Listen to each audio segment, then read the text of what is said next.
Hey Chaotic Crew, Brian here. I've got the 4th out of 5 Tarkir Dragonstorm Precons to review, upgrade, and potentially give away. That's right, we're giving away one of these 5 Precons, your choice, to anywhere in the US. All you have to do is comment on each of our Precon upgrade videos. The comment on this one, what's your favorite Abzan card? You know, and the theme of this deck could be Doran, the Siege Tower, or it could be Dune Blast, one of my favorites. It could even be Felthar, the Steadfast, who helms this deck here. Put a comment on this video, a comment on all of our other ones. The last one's coming out on Friday. That's, of course, going to be the Temur War Precon. And then a week after, on the 11th, we are giving away on our Twitch stream, twitch.tv/chaoticcommandermtg. Make sure to tune in for that and like and subscribe on the channel to make sure that you don't miss out on this last Precon. But let's dive into this deck. This, of course, is Abzan Armor. It is white, black, green. It's all about big butts. And a lot of creatures that have big butts have Defender on there, so there are a lot of cards that synergize well with Defender strategies. And there's also just cards in here with really big toughness. You're going to have a lot of creatures on the board that it's going to make it so that your opponents don't really want to attack into you, right? And also some of your pieces may not be super dangerous on their own, so maybe they don't take a removal like other creatures might, but the commander here is super strong. Let's dive right into the deck. Felthar the Steadfast is helming it. 1 and Abzan colors for a 0/5 human warrior. Each creature you control assigns combat damage equal to its toughness rather than its power.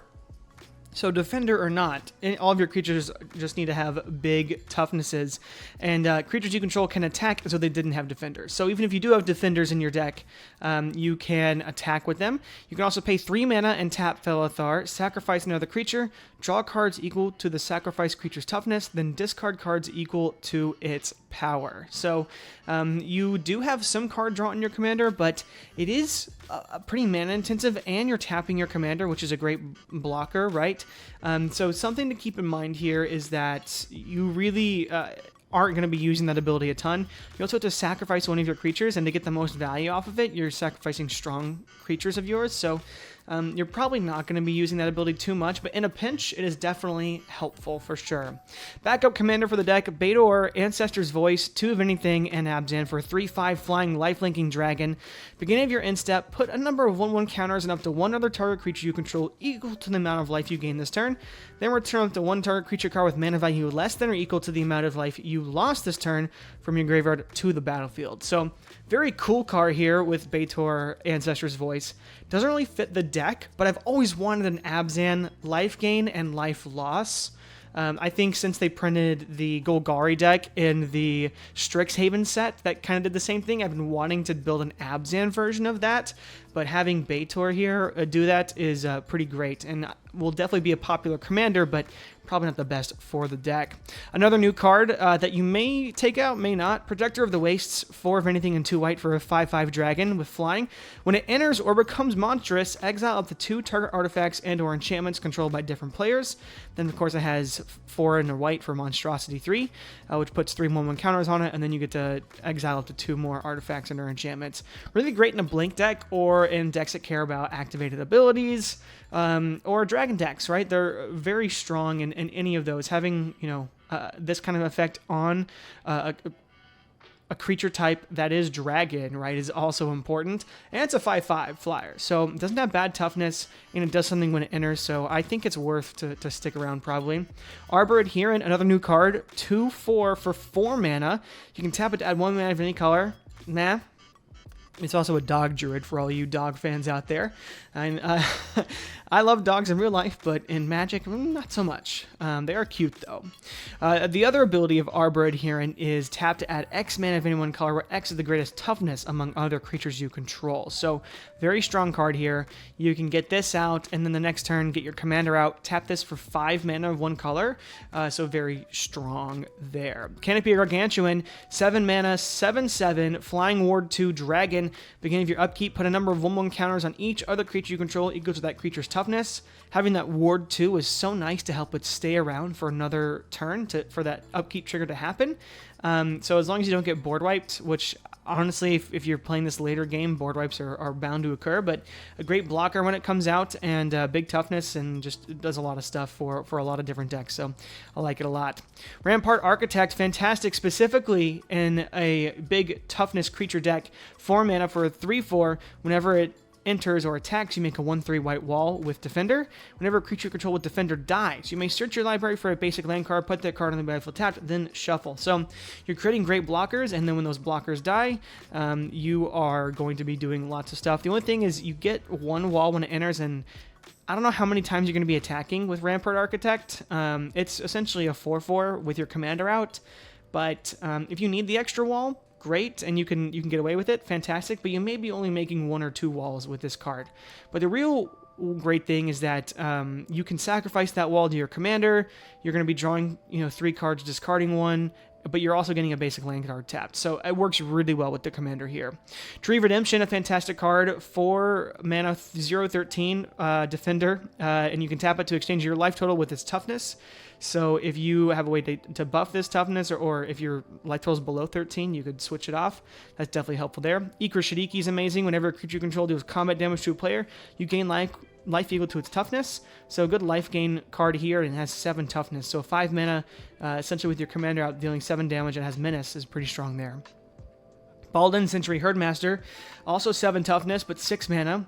During your turn, each creature assigns combat damage equal to its toughness rather than its power. So kind of, backing up what your commander does. And then whenever it attacks, up to 100 target creatures each get +0/+X, where X is the number of cards in your hand.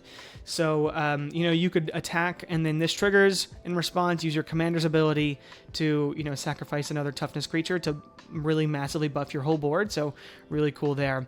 Indomitable Ancients, a 4 mana 2/10, can't go wrong there. And also a Tree Folk. You could go a Tree Folk Kindred here as well, because a lot of them have very strong booties. Rock's Faithmender, 4 mana for a 1/5 lifelinker. When you gain that life, gain twice that much life instead. And since, because you're a commander, it's going to be dealing 5 damage, so you're going to be gaining 10 life if you can get off a hit with this, which is really nice. Shalai Voice of Plenty gives all your stuff hexproof except for it. And, you can put +1/+2 counters into creatures. Not bad. Wakestone Gargoyle fits the theme. It's a defender with flying, and you can make your creatures be able to attack as if they didn't have defender. It's a bit mana heavy, but could help in a pinch, I guess. Wall of Reverence, defender flyer, 1/6. Beginning of your end step, you may gain life equal to the power of target creature you control. Now, most of your creatures don't have amazing power, but some of them do have power. Maybe you'll be gaining 1 or 2 life here and there, but, say you have a Protector of the Way, so you can gain 5 life. Or maybe a Canopy Gargantuan that's putting +1/+1 counters on stuff. You can gain a lot more life than that. So you're going to be gaining some life there, and that's pretty nice to have. Welcoming Vampire, fantastic in the deck. When 1 or more other creatures you control with power 2 or less enter, draw a card. This ability triggers only once each turn. And then, of course, the Topple Primal Dawn is amazing to have in the deck if you can get it out, right? Obviously, 8 mana can be a lot to ask for that. Arasta of the Endless Web, 4 mana 3/5 with Reach. Whenever opponent casts an instant or sorcery spell, create a 1/2 green spider token with Reach. So getting a bunch of blockers is definitely very nice here. Hornet Nest, 3 mana 0/2 with Defender. When its creature is dealt damage, create that many 1/1 green insect creature tokens with Flying and Death Touch. So the goal here is to keep it as a blocker, and then if someone attacks into you, you can kill it, you can block it and then get a bunch of 1/1 flyers with Death Touch. That's kind of the thought there. Seedborn Muse, fantastic card to untap all your permanents during each other player's untap step.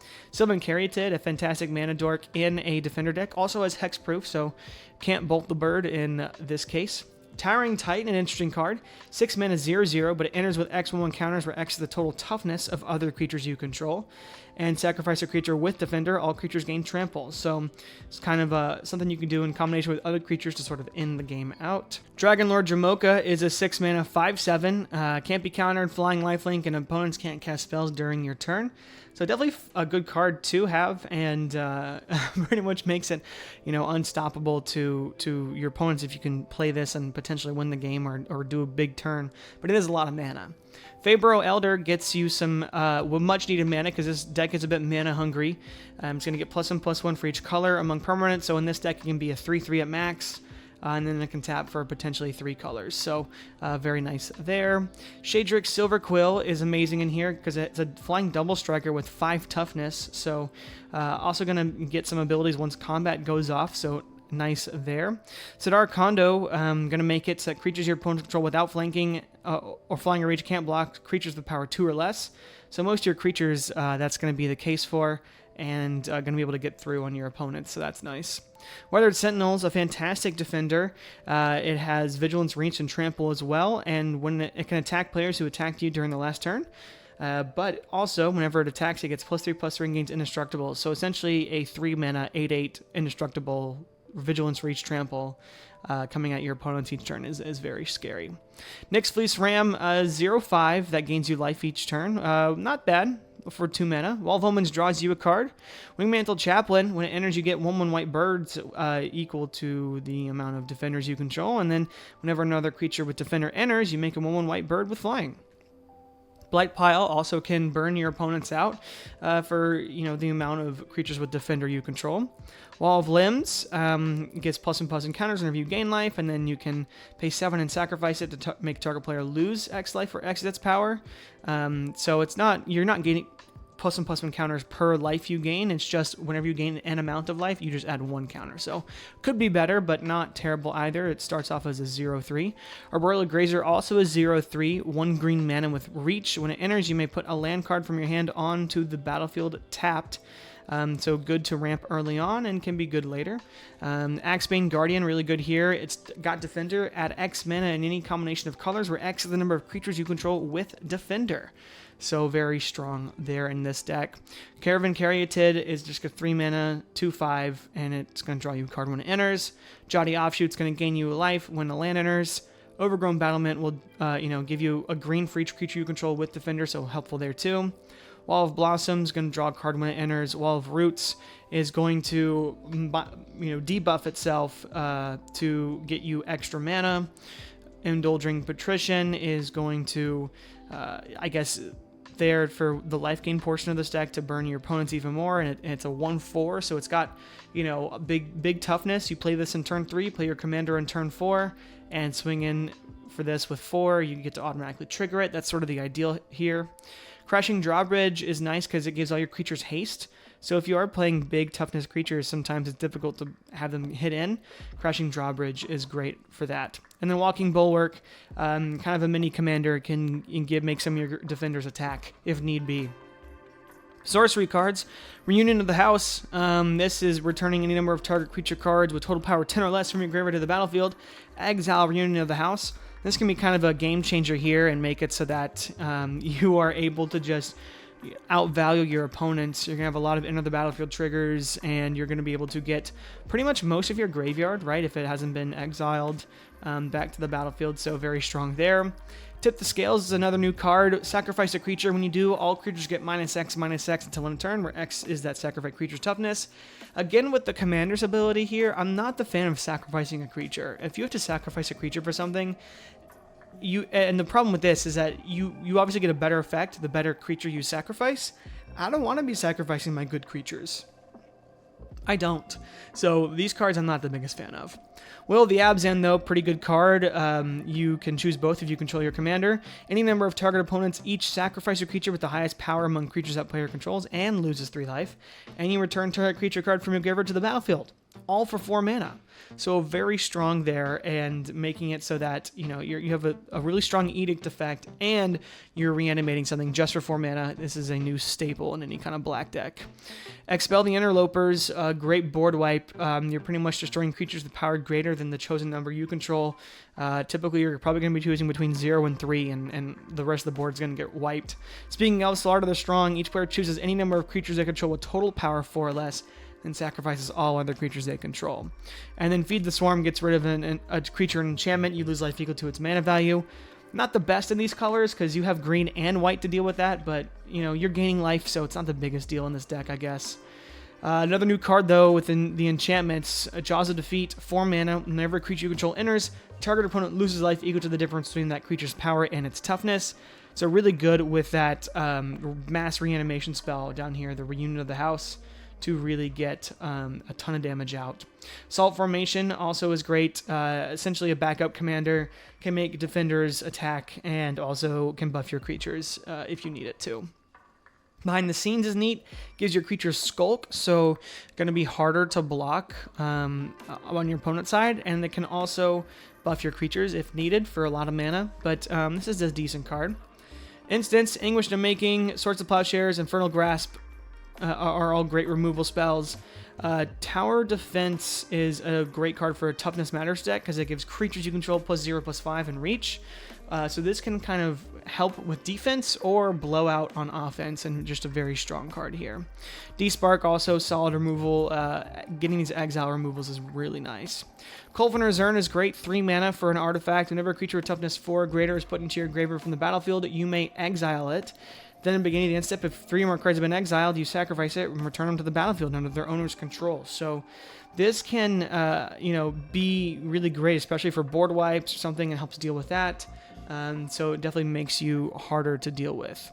Staff of Completion, you are gaining a lot of life in this deck, so the idea here is to pay a bunch of life and get a bunch of good stuff from it. Arcane Signet, Soul Ring, Orzhov Signet, Selesnya Signet are ramp cards. You could add some better ones, like ramp spells since you're in green, but they'll do for now. And then Swiftfoot Boots to give haste, but also to help protect your commander and that ability that your commander gives. As far as lands, you got 38 of them. There aren't any crazy ones in here. You do have the temples, which some people hate, but I think in casual games they're pretty decent. Access Tunnel is great to give your commander or someone else unblockable this turn, so there is that. And then Deceptive Landscape is fantastic as well. But yeah, that's pretty much it for the lands here. Before we get to the cards we're taking out of the deck, I did want to say this deck can struggle to close the game out. It's just got a lot of big beaters, essentially, which can be great, but then can really struggle against board wipes, or just something to keep in mind there as we go into these, cards we're taking out, cards we're putting in. All right, cards we are taking out. Like we said with Beidor doesn't really do a whole lot for this deck and what it wants to do. It's a great card, but doesn't really fit the theme. Blight Pile is good. It is a 3/3 defender for 2 mana, and it can make each opponent lose life, which is nice. But you're probably never going to be using that ability. Like maybe once or twice you can get it off. This deck is pretty mana hungry, so if you can get it off, it's great, but it's really kind of just holding you back here. And it needs to do more for the deck, really, to kind of help out. Hornet Nest also kind of just sits there a lot of times, and it'll delay people attacking you for a minute, but then it's not amazing. Indulging Patrician, you are gaining 4 life, and you are going to be making each opponent lose 3 life, but we're trying to steer a bit away from the life gain aspect of this deck just to make it more strong and consistent. Life gain's not going to win you games, and sure, this is a good payoff for that life gain, but it's not really the end-all be-all. Not every card in this deck is gaining life, right? Nyx Fleece Ram, also another card that's giving us residual life and just a 0/5 for 2 mana. Really want something more here for this kind of slot. Shalai, Voice of Plenty is a great card, and you could even argue to keep it in, but I don't know. I wasn't the biggest fan of it. We don't really need to have all our stuff to have hexproof. It's good to protect your commander, but our 4/4 flyer for 4 that just gives all your things hexproof isn't really worth it for me in particular. Wakestone Gargoyle, also, it's pretty mana intensive. It's a 3/4 flyer, or I guess a 4/4 flyer with your commander out. It's not amazing. Walking Bulwark, we don't really need this ability. We have a handful of these abilities in our deck already to give things with Defender able to attack. It can give haste, which is nice to have. And having essentially a 1 mana 3/3 is cool for any kind of mana, but I just don't think it's needed, right?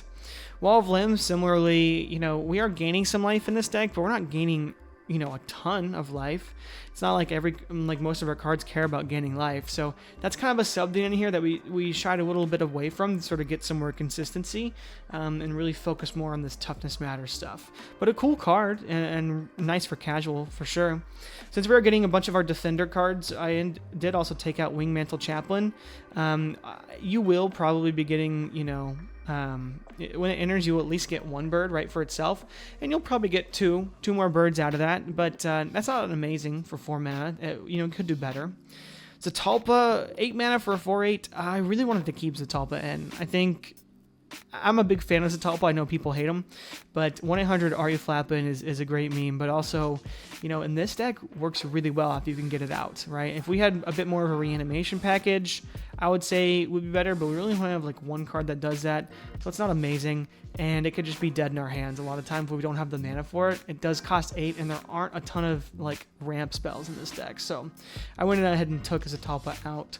Tip the scales. I also, like I said before, sacrificing a creature to get an ability, sacrificing a strong creature to get an ability is one thing, but also, you know, when you want to board wipe, typically you may have nothing, right? You may have very little on the board. So I think this is more of a win more card and not really a hey, help me out of the situation card.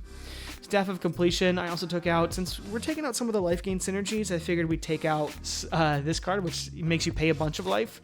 It's nice, it is technically a mana rock, but I ended up taking it out. Behind the scenes, it's cool, it gives all your stuff Skulk, but I don't know, I wasn't the biggest fan of it. The other second part is expensive.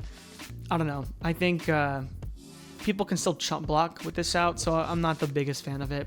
Evolving Wilds is pretty good card in general, I think, to get mana fix, but the Precons have been doing a pretty good job of getting the mana base you need, so I don't think you need it there. Those are the 15 cards I'm taking out. 15 cards we're adding in. Let's start here at the enchantments, right? Smile at Death, a new card from the set. At the beginning of your upkeep, return up to 2 target creature cards with power 2 or less from your graveyard to the battlefield. Put a +1/+1 counter on each of those creatures. So you're just going to be able to do this every upkeep. Really great with your commander if you're sacrificing creatures, but also just really strong in general, can help get your commander back out, so really good card there. Brave the Sands is amazing. Creatures you control have vigilance, which is important, and they can block an additional creature, which is fantastic. So you can swing in with these big toughnesses, and then you can block, you know, multiple creatures. So another just strong deterrent and making it so you can attack in without, you know, leaving an open board there. We also brought Generous Gift and Assassin's Trophy to destroy permanents. We are lacking in the removal department here, I feel like, so added 2 very universal spells, which will help out a lot. Chroma's Will to help end the game quicker. We do want to end the game quicker, and Chroma's Will is a great way to do that. Farseek, a fantastic card to help get our commander out earlier. Just more cards like this is definitely beneficial. Moving to the creature section, we try to, you know, also help out on some of these fronts. Wall of Tanglecord, just a cheap wall. 2 mana 0/6, right? We're taking out, you know, 1 mana 0/3, 2 mana 3/3, 3 mana 0/2, and we're adding in a 2 mana 0/6 that can, you know, give itself reach. So very strong there as a blocker. Tree of Perdition, also a fantastic card. This may make you a bit of a target, but essentially replacing someone's life total with Tree of Perdition, and then you're swinging in with a 0/40, right? Can be very strong. Sapling of Kolfener, a fantastic card. 2/5 indestructible. When it attacks, reveal the top card of your library. If it's a creature card, gain life equal to its toughness, lose life equal to its power, then put it into your hand. So this is just good card draw. This deck can also, I think, you know, lose some steam, but very good here. Nethroi, Apex of Death, is a fantastic card here. It's like the that sorcery, right? The open reunion of the house, but on a stick, on a creature, and it has lifelink, so replacing some of those lifelink synergies, right? And you get a bunch of creatures out of your grave. Fecund Green Shell, amazing. It buffs your whole board, and every time any of your creatures are entering, you're going to be potentially ramping, right? So kind of late game ramp, but really strong here as we get further in the game. Also added Catapult Fodder, really cool card here. It's a 1/5 for 3. Beginning of combat, if you control 3 or more creatures that have toughness greater than their power, you transform it, and then you can pay 3 and tap it, sacrifice another creature, target opponent loses life equal to that sacrificed creature's toughness. So this is just a better version of this Blight pile here, right? We're paying 3 and tapping this for this ability. Same thing for here, but this is doing a lot more. Sure, we sacrifice a creature, but we can just do this in response. We can hold this as a blocker and then do this if we need to, so very strong there. Bader, Kin to All is a fantastic card, 5/7 flyer for 5 mana. Beginning of your end step, if creatures you control have total toughness 10 or greater, draw a card. Then if creatures you control have total toughness 20 or greater, untap each creature you control. Then if creatures you control have total toughness 40 or greater, each opponent loses half their life, rounded up. So This is card draw, this is dealing damage to your opponents, and this is also, untapping your stuff, so keeping out blockers. So very strong here, and I think this should have just been the alternate commander in the Precon, and the other one should have been in the main set, but, who am I to, judge that. And then lastly, for the creatures, Bedrock Tortoise is giving all your creatures hexproof on your turn, and each creature you control with toughness greater than its power signs combat damage equal to its toughness rather than its power. So just another repeat effect, and it's also going to help your creature with hexproof. Definitely a card you could probably take out since you have some of those abilities, but I don't know. I'm a big Bedrock Tortoise fan. And then Teo, Geometric Tactician is the last card we're adding. 3-mana Planeswalker. When it enters, you make a 0/4 white wall, and then you can play Politics with this, draw cards, and then you can -2 to choose left or right. If you've got an opponent that's, you really don't want to be attacking you, you can make it so that they have to attack someone else. So very, very fun card there. And that's going to be the cards I'm taking out, the cards I'm putting in. Hope you guys enjoyed this deck tech. Make sure to comment down in the comments below what your favorite Abzan card is. Remember, it can be any kind of card. It could be the Ultimatum. That's Abzan colors. It could be this new Baitor, Kin to All. It could be even the commander of this deck, Felithar. Just make sure to let me know in the comments below. Comment on each of our other Precon upgrades for Tarkir Dragonstorm. We got the last one coming out on Friday. Then a week after, we're doing a giveaway where we're giving away one of the Precons of your choice anywhere in the US. So make sure to comment on all those videos, and then check in a week later on our Twitch channel, twitch.tv/chaoticcommandernmtg, to find out who won that. But thanks again. I'm going to get work on the Teamer deck and get right back to it. Take care. Bye.